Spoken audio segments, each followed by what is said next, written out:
In today's video, I am going to teach you how to switch from Wix to Wix Studio. If you have been building your website in Wix and you want to move into Wix Studio, the process starts right where most people already work, which is inside your Wix dashboard. In this section, you will confirm where your site lives and then choose the correct option to move it forward. Take your time with each click so the dashboard actions match what you expect to see. First, log into your Wix dashboard. When you open the Wix site, you will enter your credentials and reach the main dashboard area. This is the central place where you can manage sites, view their status, and perform actions like organizing, transferring, or moving your content. Once you are signed in and you can see your dashboard, you are ready for the next part. Next, locate the site you want to migrate in your dashboard. On the dashboard, your sites typically appear as tiles or items in a list or grid. Spend a moment making sure you are selecting the correct website, especially if you have more than one. Look for the site name or the thumbnail preview and confirm it matches the site you want to move to Wix Studio. Choosing the right tile matters because the action you perform will apply to the specific site you select.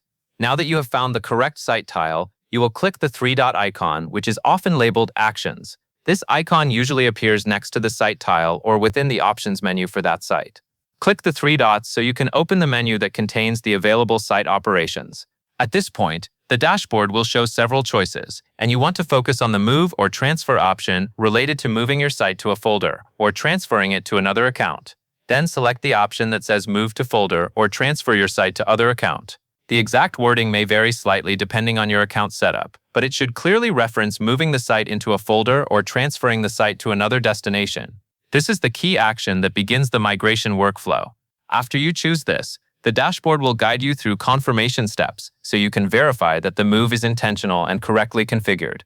After selecting that option, follow the on-screen prompts to confirm the move. The dashboard will typically ask you to review what you are moving and may request details about where the site should go. Pay attention to any destination fields or confirmation screens and make sure they align with your intended outcome. When the prompts appear, read them carefully and do not skip the confirmation stage. If there is a final confirm or submit step, complete it only after you verify the information is correct. As you finish the confirmation prompts, Wix will process the move. You may notice updates in the dashboard as the action completes. Depending on the size of your site and current system activity, processing time can vary. Once the move finishes, you can continue your work in the next environment, including Wix Studio, using the site you migrated. That is all there is to it. That covers everything you need to know.